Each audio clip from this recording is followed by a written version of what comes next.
नमस्कार दोस्तों, स्वागत है आपका हमारे YouTube चैनल मैथमेटिक्स क्लासेज में। तो आज हम इस वीडियो में देखने वाले हैं प्रकाश के परावर्तन और अपवर्तन का VVI ऑब्जेक्टिव देखने वाले हैं दोस्तों। ये 2023 मैट्रिक एग्जाम के लिए बहुत ही इम्पोर्टेंट साबित होगा यह ऑब्जेक्टिव, और ये सभी ऑब्जेक्टिव पिछले वर्ष पूछे जा चुके हैं। तो आप लोग इस वीडियो में लास्ट तक बने रहिएगा और एक एक ऑब्जेक्टिव को ध्यान से देखिएगा, और जिसका आंसर आपको पता होगा उससे आप लोग कमेंट कीजिएगा दोस्तों। तो चलिए, पहला प्रश्न आपके पास है।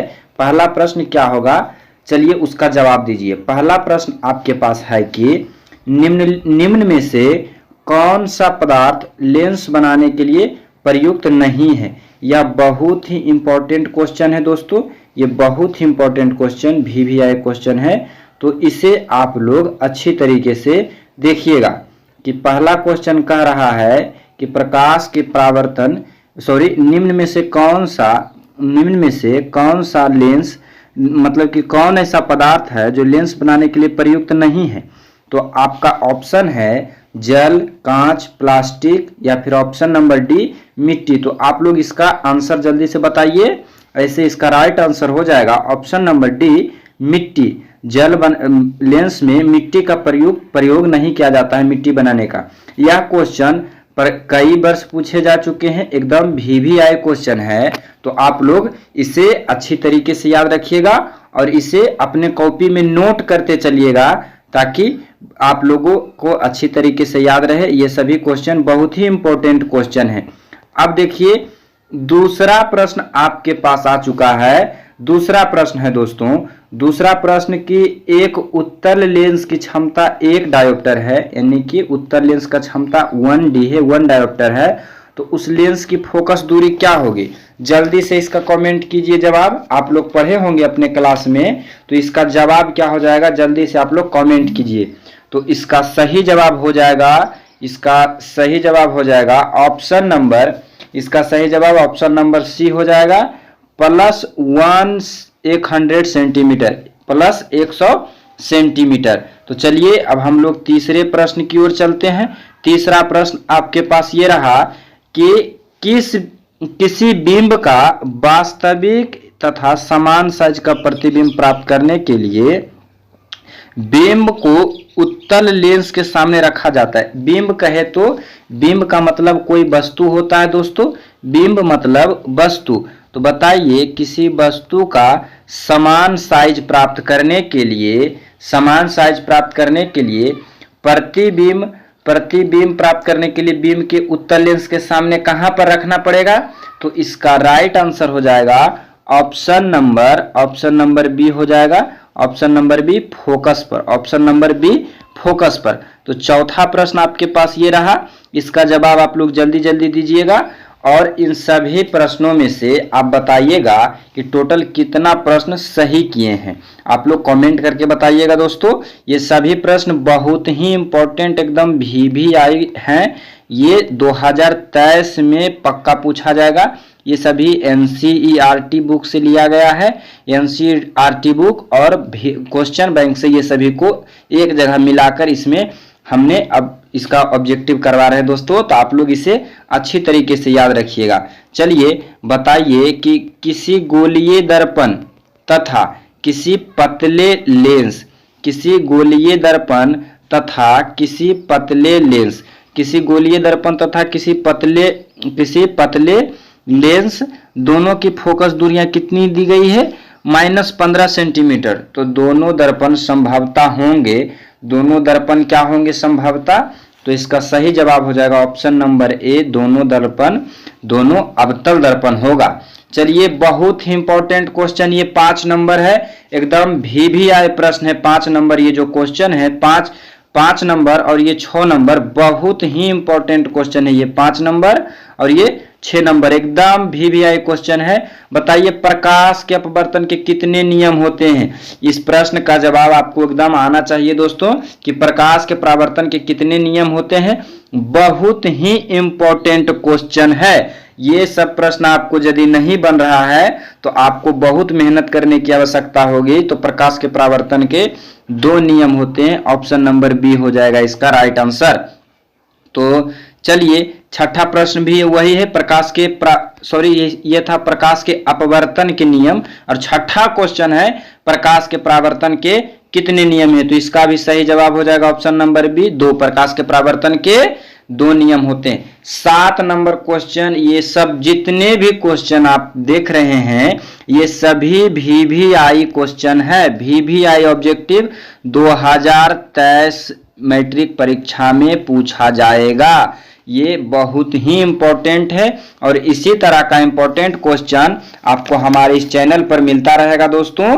तो आप लोग हमारे चैनल पर नए आए हो तो चैनल को जरूर सब्सक्राइब कर लें। चलिए 7वां प्रश्न देखते हैं। 7वां प्रश्न आपके पास है, सरल सूक्ष्मदर्शी में किसका उपयोग होता है। एकदम VVI प्रश्न, ये हमेशा पूछा जाता है। तो इसका राइट जवाब बताइए, सही जवाब क्या हो जाएगा 7 नंबर प्रश्न का। सरल सूक्ष्मदर्शी में किसका उपयोग होता है। तो ऑप्शन नंबर डी इसका हो जाएगा सही जवाब, उत्तल लेंस। उत्तल लेंस का प्रयोग किया जाता है सूक्ष्मदर्शी में, सरल सूक्ष्मदर्शी में उत्तल लेंस का प्रयोग। अब 8 नंबर क्वेश्चन देखिए, कह रहा है किसी माध्यम का अपवर्तनांक ज्ञात करने के लिए। अपवर्तनांक के बारे में आप लोग पढ़े होंगे, तो इसका बताइए सही जवाब क्या हो जाएगा, किसी माध्यम का अपवर्तनांक। तो इसका राइट आंसर हो जाएगा ऑप्शन नंबर ए, लिखा गया है साइन आई बटे साइन आर, साइन आई बटे साइन आर। इसका राइट आंसर हो जाएगा ऑप्शन नंबर ए, साइन आई बटे साइन आर। किसी माध्यम का अपवर्तनांक निकालना है तो साइन आई बटे साइन आर। चलिए 9 नंबर क्वेश्चन की ओर चलते हैं। 9 नंबर प्रश्न भी बहुत ही इंपॉर्टेंट क्वेश्चन है दोस्तों। तो 9 नंबर प्रश्न कह रहा है कि एक उत्तल लेंस होता है। उत्तल लेंस कैसा होता है दोस्तों, तो इसका ऑप्शन दिया गया है। पहला ऑप्शन है कि सभी जगह समान साइज मोटा होता है, बीच की अपेक्षा किनारे मोटा होता है, सी नंबर में किनारे की अपेक्षा बीच में मोटा होता है, या फिर ऑप्शन नंबर डी। तो इसका सही जवाब हो जाएगा ऑप्शन नंबर सी, किनारे की अपेक्षा बीच में मोटा होता है। तो 10 नंबर प्रश्न भी आपके सामने ये रहा। 10 नंबर क्वेश्चन बताइए, किसी अवतल लेंस का आवर्धन को m से दर्शाते हैं। आवर्धन बराबर क्या होगा, किसी अवतल लेंस का आवर्धन बताइए क्या होता है। तो इसका राइट आंसर हो जाएगा ऑप्शन नंबर डी, इसका आवर्धन होता है V बटे U, यही आवर्धन होता है दोस्तों। तो आप लोग इन सभी ऑब्जेक्टिव को अपने कॉपी में नोट कर लीजिएगा और नोट करके इसे याद कीजिएगा दोस्तों, क्योंकि आप लोगों के पास अभी समय है, लास्ट में समय नहीं बचेगा, इसलिए आप लोग इसे उतार लीजिएगा अपने कॉपी में और इसे याद कीजिएगा। उसके बाद आप लोगों को इस वीडियो देखिएगा तो अच्छा मजा आएगा। और आप लोग जितना भी क्वेश्चन आप लोग बना रहे हैं, इसमें टिक कर रहे हैं, आप लोग कमेंट करके बताइए कि उसका सही जवाब क्या होगा। तो चलिए अब हम लोग 11 नंबर प्रश्न को देखते हैं। 11 नंबर प्रश्न कह रहा है दोस्तों कि गोलीय दर्पण में 11 नंबर प्रश्न, गोलीय दर्पण में फोकसांतर एवं वक्रता त्रिज्या के बीच संबंध है। कौन सा संबंध है, फोकसांतर और वक्रता त्रिज्या के बीच में कौन सा संबंध है। तो ऑप्शन इसका कौन सा सही होगा, आप लोग जल्दी से कमेंट करके बताइए, देखते हैं कि आप लोग कितना सही करते हैं। तो इसका सही जवाब हो जाएगा ऑप्शन नंबर ए, R बराबर 2F, जहां F क्या चीज है, फोकसांतर है, और ये R वक्रता त्रिज्या है। चलिए 12 नंबर प्रश्न की ओर चलते हैं। 12 नंबर प्रश्न आपके पास ये रहा, कह रहा है कि 12 नंबर प्रश्न कह रहा है कि निर्गत 12 नंबर प्रश्न कह रहा है कि निर्गत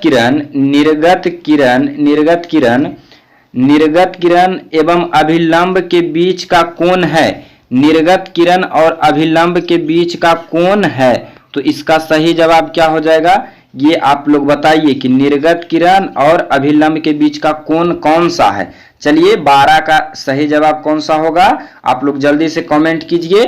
तो 12 का सही जवाब हो जाएगा option number B, option number B हो जाएगा परावर्तन कोण। परावर्तन कोण इसका राइट जवाब हो जाएगा ऑप्शन नंबर बी। 12 का सही जवाब है ऑप्शन नंबर बी। अब 13 नंबर प्रश्न देखिए, ये आपके सामने रहा 13 नंबर प्रश्न। 13 नंबर प्रश्न कह रहा है 1 मीटर फोकस दूरी वाले उत्तल लेंस की क्षमता, लेंस की क्षमता को डायोप्टर से मापा जाता है। लेंस की क्षमता को लेंस की क्षमता जो है, लेंस की जो कैपेसिटी है, क्षमता है, उसको डायोप्टर से मापा जाता है, यानी डी से नापा जाता है। डी से डायोप्टर, डायोप्टर से मापा जाता है लेंस की क्षमता। तो बताइए 1 मीटर कोई लेंस का जो कोई लेंस जो है, यदि कोई लेंस है उसका 1 मीटर फोकस दूरी है, 1 मीटर फोकस दूरी, कोई लेंस का 1 मीटर फोकस दूरी, वह उत्तल लेंस, उसका क्षमता क्या हो जाएगा, तो उसका क्षमता भी 1 हो जाएगा, 1 डायोप्टर हो जाएगा। Option number B, option number B 1 dioptre, 13 का बी। चलिए अब हम लोग देखते हैं 14 नंबर प्रश्न। 14 नंबर प्रश्न है किसी अवतल दर्पण द्वारा काल्पनिक सीधा आवर्धित प्रतिबिंब बनता है जब वस्तु की स्थिति, यानी कि वस्तु को हम लोग कहां पर रखेंगे तब हमारा प्रतिबिंब जो है अवतल दर्पण में काल्पनिक बनेगा, सीधा बनेगा और आवर्धित यानी कि बड़ा बनेगा। तो इसका बताइए आप लोग सही जवाब क्या होगा। इस तरह के क्वेश्चन बहुत पूछे जाते हैं और इस बार भी आप लोगों को 2023 मैट्रिक परीक्षा में जरूर पूछा जाएगा। तो 14 का सही जवाब क्या है, आप लोग जल्दी जल्दी कमेंट कीजिए, उसके बाद हम लोग बताते हैं। तो 14 का सही जवाब हो जाएगा दर्पण तथा उसके फोकस के बीच, यानी कि ऑप्शन नंबर ए, दर्पण तथा उसके फोकस के बीच। अब चलिए हम लोग 15 नंबर प्रश्न की ओर आ चुके हैं। 15 नंबर प्रश्न देखेंगे। यदि आप लोग हमारे चैनल को अभी तक सब्सक्राइब नहीं किए हैं दोस्तों, तो इसे जल्दी से जल्दी सब्सक्राइब कर लें, ताकि इसी तरह का लेटेस्ट वीडियो आपको खोजने की आवश्यकता नहीं पड़ेगी और आपको बिना खोजे आपको नोटिफिकेशन मिलता रहेगा। तो सब्सक्राइब कीजिए और बेल आइकन को ऑल पर सेट कर दीजिएगा, बेल आइकन को जरूर दबाइए दोस्तों।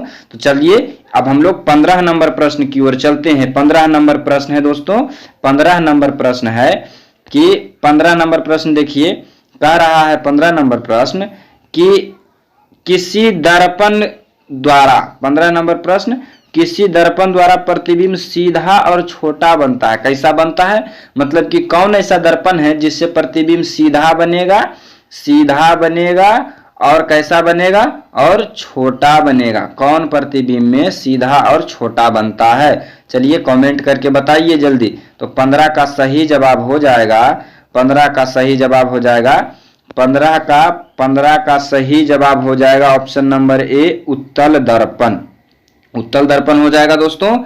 चलिए 16 नंबर प्रश्न को भी देख लेते हैं हम लोग यहीं पर। 16 नंबर प्रश्न अवतल दर्पण है। अवतल दर्पण क्या है, यानी कि अवतल दर्पण को और कौन से नाम से जाना जाता है। तो 16 का सही आंसर हो जाएगा अभिसारी। तो अवतल दर्पण को अभिसारी दर्पण भी कहा जाता है। इस बात को आप लोग ध्यान में रखिएगा कि अवतल दर्पण को अभिसारी दर्पण भी कहा जाता है। ये बहुत ही इंपॉर्टेंट है दोस्तों, तो आप लोग इसे जरूर से जरूर याद रखिएगा।